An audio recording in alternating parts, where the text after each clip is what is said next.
तो चलिए हम लोग ज्योग्राफी 10th क्लास या 8th क्लास रिविजन्स कर रहे हैं। इसमें आपका अगला चैप्टर है शक्ति या ऊर्जा संसाधन। कहा जाता है कि अगर आप किसी भी देश की प्रगति या उसके आर्थिक विकास को देखें तो उसके पास कितनी शक्ति है, इसके पीछे का रीज़न है कि उसके पास कितना संसाधन है। क्योंकि जिसके पास जितनी ज़्यादा संसाधन है, खास तौर पे ऊर्जा उत्पन्न करने का, उसके पास उतनी ज़्यादा शक्तिशाली वो देश कहलाएगा। तो मानव सदियों से अपने विभिन्न क्रियाकलापों हेतु शक्ति जैव और अजैव रूप में, चाहे वो जीवों के द्वारा शक्ति हो, जीवों की शक्ति का प्रयोग कर रहा हो या निर्जीवों की शक्ति का प्रयोग कर रहा हो, करता आ रहा है। कोयला, पेट्रोलियम, प्राकृतिक गैस, जल विद्युत, आणविक ऊर्जा, ये सब हमारे ऊर्जा के स्रोत हैं और ये सब हमारे व्यापार वाणिज्य को बढ़ावा देते हैं। इसलिए इन सारे ऊर्जाओं को हम वाणिज्य ऊर्जा स्रोत भी कहते हैं। अब है शक्ति को संसाधन के प्रकार। उपयोगिता के आधार पे हम ऊर्जा के दो रूप में बांट सकते हैं, एक प्राथमिक ऊर्जा स्रोत और दूसरा गौण ऊर्जा स्रोत। प्राथमिक ऊर्जा जो हमको सीधे सीधे प्राकृतिक से मिलता है, जैसे कोयला, पेट्रोलियम, प्राकृतिक गैस, ये सब हमको ये सीधे प्रकृति से मिलता है। परंतु कुछ कुछ चीज़ें हैं जो प्राकृतिक चीज़ों से पहले हम उसको अपने लिए उपयोग करते हैं, जैसे विद्युत ऊर्जा, ये गौण ऊर्जा है। ये सीधे हमें प्राकृतिक से नहीं मिलता, बल्कि हम इसे क्या करते हैं, अपने तरीके से इसका निर्माण करते हैं।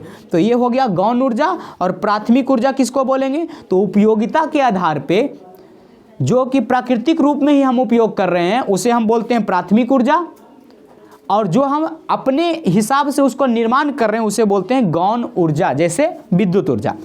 आगे स्रोत की स्थिति के आधार पे, स्रोत की स्थिति मतलब उसका जो जहाँ से हमें वो प्राप्त हो रहा है वो टिकने वाला है कि वो खत्म होने वाला है, तो उसमें भी दो प्रकार है, एक क्षयशील संसाधन और दूसरा अक्षयशील संसाधन। या आप कह सकते हैं अनवकरणीय संसाधन और नवीकरणीय संसाधन। अक्षयशील मतलब अनवीकरणीय, जैसे कोयला, मतलब क्षयशील मतलब क्षय मतलब जो समाप्त हो जाएगा, जिसका घटा हो रहा है, जिसकी कमी हो रही है। तो कोयला, पेट्रोलियम, प्राकृतिक गैस, ये सभी के सभी क्या हैं, क्षयशील हैं, ये खत्म होने वाले हैं, एक न एक दिन खत्म हो जाएंगे। जबकि अक्षयशील मतलब ये खत्म नहीं होंगे, ये हमारे पास भरपूर मात्रा में और लगातार हम उत्पन्न कर सकते हैं, जैसे प्रवाही जल ऊर्जा, पवन ऊर्जा, सौर ऊर्जा या विद्युत ऊर्जा। ये हमारे पास खत्म नहीं होंगे, क्योंकि इनको उत्पन्न करने के हम क्या किए हैं, अलग अलग तरीके निकाल लिए हैं। आगे संरचनात्मक गुणों के आधार पर ऊर्जा, कि उनका निर्माण कैसे हुआ है, जीवों से हुआ है या निर्जीवों से हुआ है।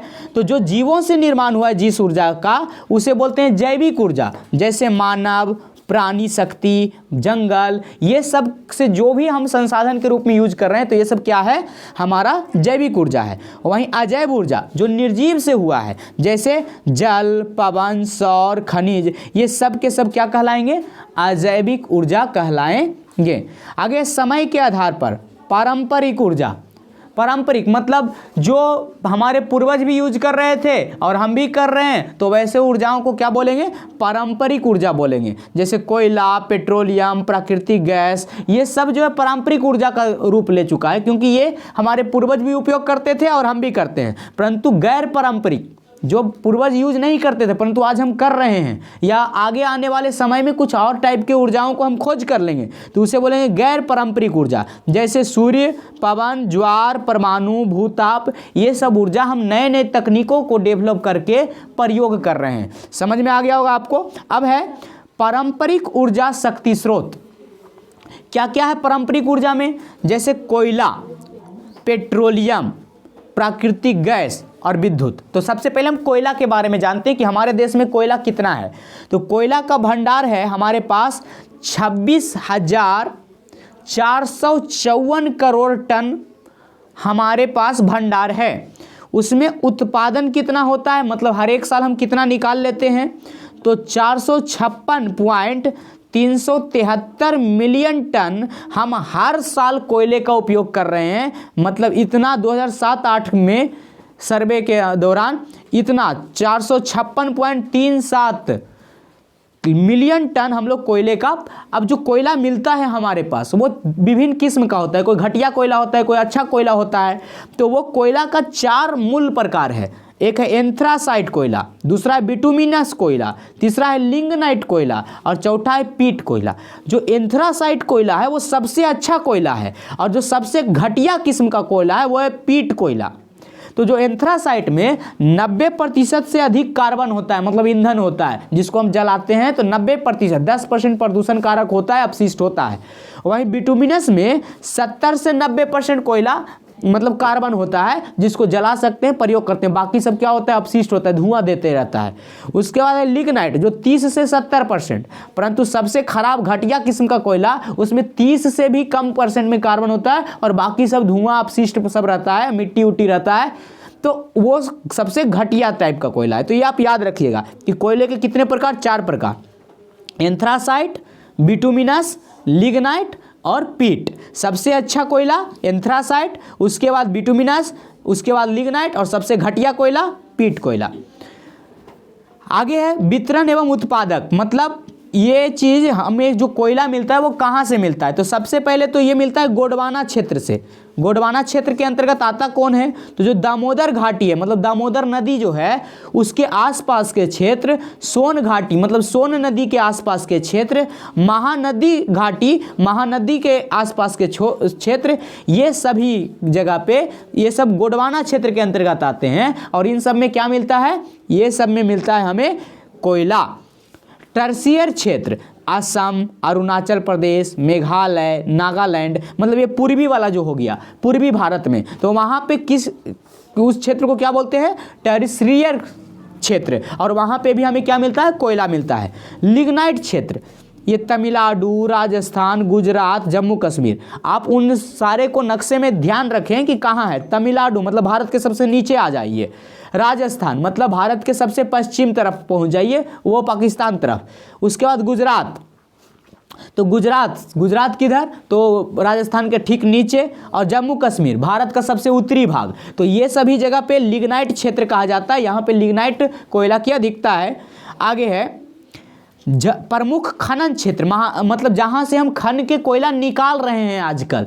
पाया तो और भी जगह जाता है, परंतु यहाँ पे मूल रूप से हम निकाल रहे हैं। जैसे झारखंड राज्य के, जो कि बिहार के ठीक नीचे है, आपको दिखेगा न भारत के नक्शे में, तो वहाँ के कौन कौन जगह से हम कोयला निकाल रहे हैं, राजमहल, झरिया, गिरिडीह और रामगढ़, ये 4 जगह है जहाँ झारखंड से हम कोयला निकालते हैं।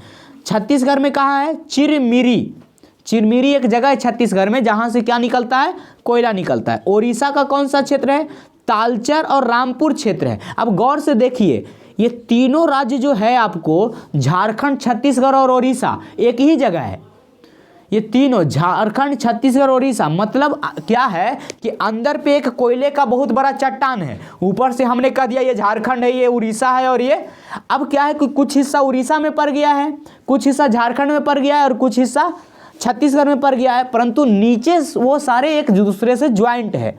तो वो क्या है, वहाँ पे हमारा कोयला मिल रहा है। तो आपको आसानी से कि अगर झारखंड में मिल रहा है तो झारखंड के बगल वाला कौन किस में मिल रहा है, बिहार की तरफ वो चट्टान नहीं है, वो चट्टान किधर है, छत्तीसगढ़ की तरफ और उड़ीसा की तरफ।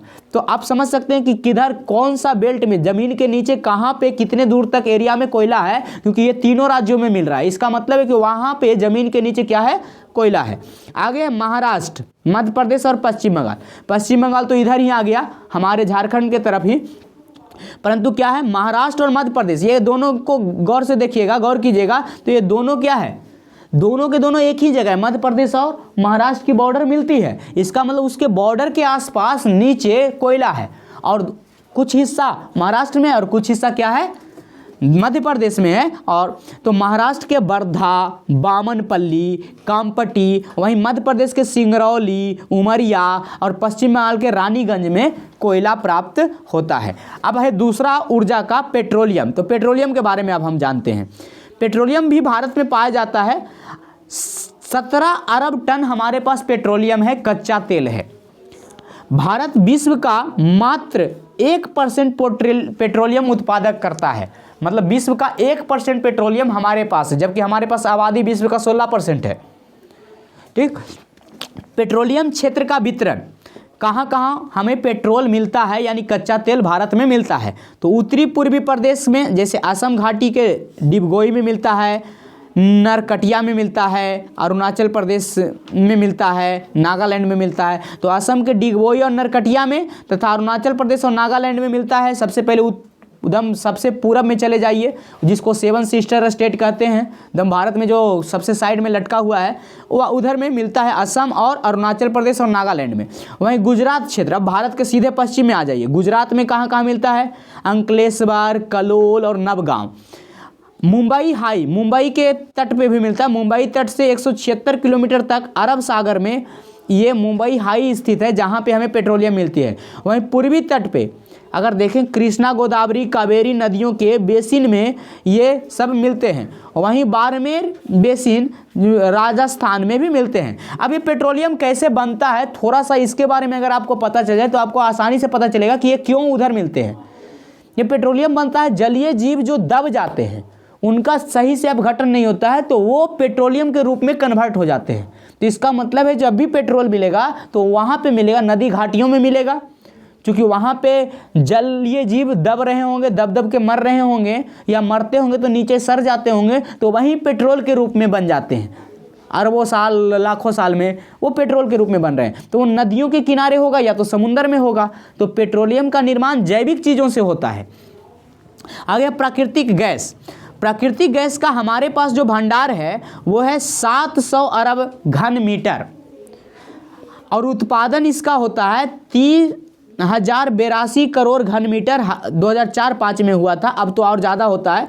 उपयोग मशीन चलाने में, विद्युत उत्पादन में, खाना पकाने में और मोटर गाड़ियों में इसका प्रयोग होता है। वितरण प्रायः पेट्रोलियम उत्पादक क्षेत्र से ही प्राकृतिक गैस प्राप्त होता है। तो जो पेट्रोलियम उत्पादन क्षेत्र मतलब जहाँ जहाँ पेट्रोल मिलता है वहाँ वहाँ समझ लीजिए प्राकृतिक गैस भी मिलेगा। पूरे देश में 5340 किलोमीटर गैस पाइपलाइन बिछाई गई है, मतलब उनके घरों में गैस पाइपलाइन से जाता है। हाजिरा, बीजापुर, जगदीशपुर गैस पाइपलाइन देश के पश्चिमी एवं उत्तरी भारत के औद्योगिक केंद्रों को जोड़ती है। पश्चिम से उत्तर तक गैस पाइपलाइन बिछाया जा चुका है और इसका काम जारी है। आगे विद्युत शक्ति, विद्युत शक्ति या प्रकार या इसके प्रमुख केंद्र। तो सबसे पहले तो जल विद्युत की बात कर लेते हैं, क्योंकि हमारा यहाँ जल विद्युत की बहुत सारी परियोजनाएं चलती है। उसके बाद ताप शक्ति, परमाणु शक्ति। तो जल विद्युत क्या है, डैम बना के हम क्या करते हैं, विद्युत उत्पन्न करते हैं, उसे हम बोलते हैं जल विद्युत। जैसे इसका मुख्य जल विद्युत परियोजनाएं भारबारा एक क्षेत्र है, भारबारा नंगल परियोजना, जिसमें सतलज नदी, कौन नदी पे है ये परियोजना, सतलज नदी। कहाँ कहाँ यहाँ से बिजली जाती है, पंजाब, हरियाणा, दिल्ली और राजस्थान, ये 4 जगहों पे बिजली किससे जाती है, भाखरा नांगल परियोजना के अंतर्गत जो सतलज नदी पे बांध बनाया गया है उससे जो विद्युत उत्पन्न होती है वो 4 राज्यों को जाती है, पंजाब, हरियाणा, दिल्ली, राजस्थान को। अब है दामोदर घाटी परियोजना, ये दामोदर नदी पे है, इससे बिजली किन किन राज्यों को मिलती है, बिहार को, झारखंड को और पश्चिम बंगाल को। उसके बाद है कोसी परियोजना, ये कोसी नदी पे है, इससे बिजली 2 जगहों को मिलती है।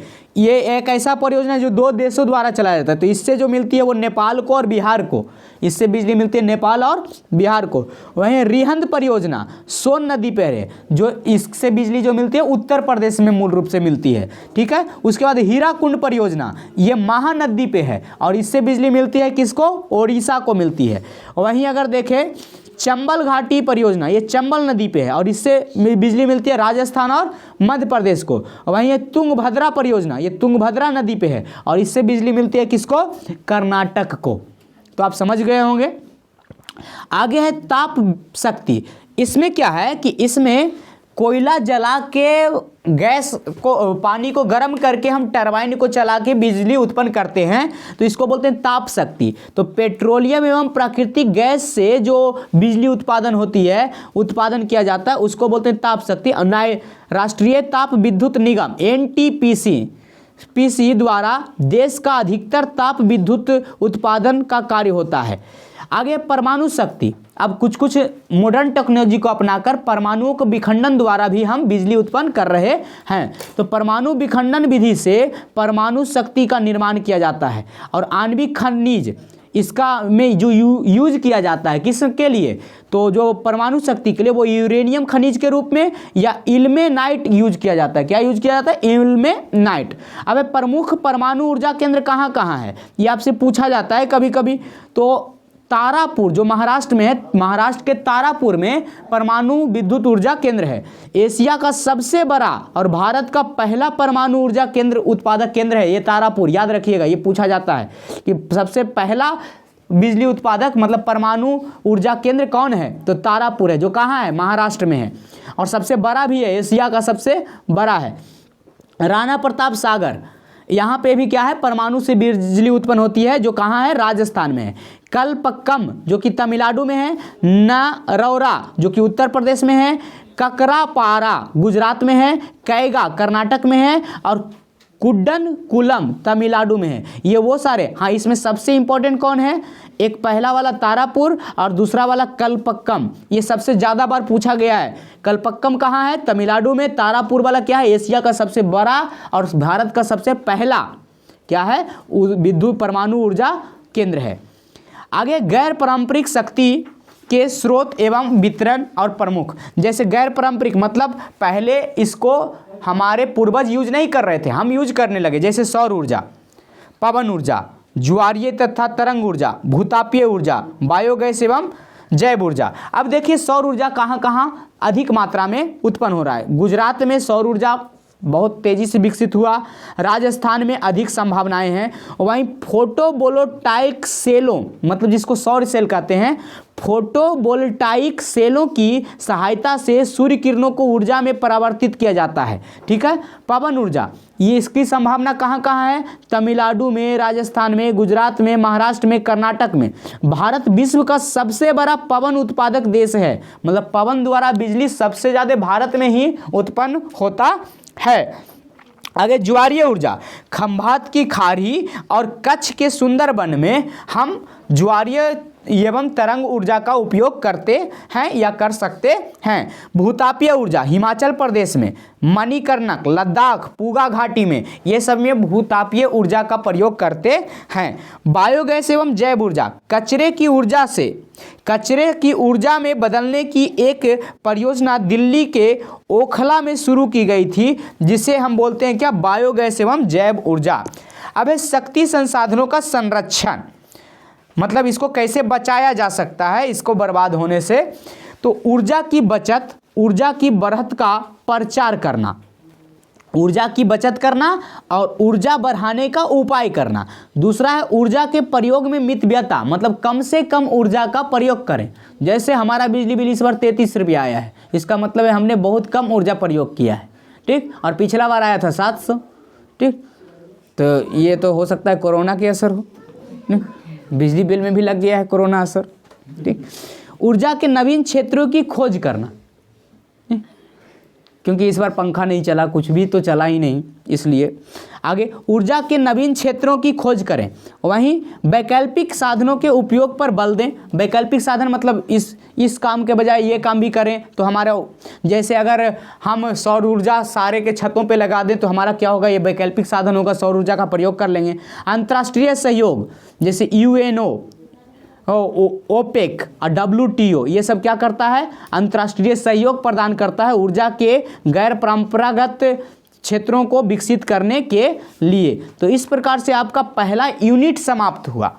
अब है आपसे कुछ क्वेश्चन पूछे जा रहे हैं, आप अपना जवाब रेडी रखिएगा। सबसे पहला है संसाधन को परिभाषित कीजिए, तो संसाधन जो भी हमारे उपयोग में आते हैं। दूसरा है संजय गांधी जैविक उद्यान किस नगर में? पटना में। चिपको आंदोलन कहाँ चला था? याद रखिए उत्तराखंड के टिहरी में चला था। वन के पर्यावरणीय महत्व का वर्णन कीजिए। बहुत सारे महत्व हैं, पशुपालन के लिए, ऊर्जा के लिए, ऑक्सीजन के लिए, बहुत सारा। काली मृदा का दूसरा नाम रेगुर, सोन तथा कोस नदी घाटी परियोजना के महत्व पर प्रकाश डालिए। इससे बिजली वाला है, बांध वाला है, सिंचाई वाला है। भारत के 2001 में कितने क्षेत्र पर वन का विस्तार था? मात्र 20 कुछ % पे था। नदी घाटी परियोजना के बहुउद्देशीय परियोजनाएं क्यों कहते हैं? क्योंकि इससे बहुत सारा उपयोग हम लाते हैं, पर्यटन के रूप में, इसके हम व्यापार के रूप में, संचार के रूप में, विद्युत के रूप में, है ना। देश के बांधों को किसने भारत का मंदिर कहा? जवाहरलाल नेहरू। और वन्य जीवों के ह्रास के 4 प्रमुख कारण क्या हैं? हमारी बढ़ती जनसंख्या पहला, और जनसंख्या बढ़ने से हमारी कृषि, हमारी औद्योगिक, हमारा बहुत सारा चीज़ हो सकता है, हमारा विकास, ये सब। आगे खनिज संसाधन, मैग्नीज उत्पादक में भारत का कितना स्थान है? विश्व में पहला स्थान है, याद रखें, मैग्नीज उत्पादन विश्व में पहला स्थान है।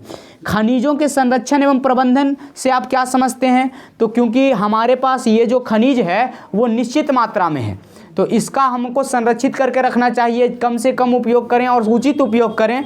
आगे है मैग्नीज के उपयोग पर प्रकाश डालें, तो इसका मूल उपयोग होता है किस चीज़ में? हमारा कांच बनाने में, या कह सकते हैं कि औद्योगिक कार्यों में। पूरे पृष्ठ पर भारत का एक रेखा मानचित्र बनाइए एवं अभ्रक उत्पादक। तो अभ्रक उत्पादक कहाँ कहाँ होता था? जैसे बिहार में भी अभ्रक होता है, झारखंड में होता है, तो जो जो राज्य में अभ्रक उत्पादन होता है उस भारत के नक्शे में ढूंढिए। लौह और अलौह खनिजों में अंतर, ये आपको बिल्कुल अलग अलग करके बताया गया है। लौह एस का उपयोग क्या क्या हो सकता है? लोहे का उपयोग कितना हो सकता है? पूरे पृष्ठ पर भारत का एक रेखा चित्र बनाइए। और तांबा उत्पादक क्षेत्र, तांबा उत्पादक क्षेत्र, यहाँ पे इस टाइप के क्वेश्चन आएंगे आपको, ठीक, कि भारत का नक्शा बनाइए और उसमें तांबा उत्पादक क्षेत्रों को बताइए, दर्शाइए।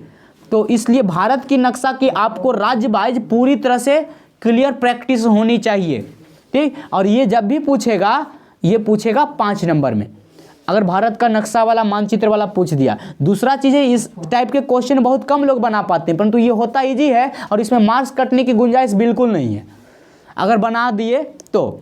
आगे शक्ति एवं ऊर्जा संसाधन, अभी अभी पढ़े थे, सौर ऊर्जा का उत्पादन कैसे होता है? वो फोटो इलेक्ट्रिक सेल द्वारा। आगे यूरेनियम के प्रमुख उत्पादक स्थान कौन है? डिगबोई, ठीक है। आगे सौर ऊर्जा निम्नलिखित में से कौन सा साधन है?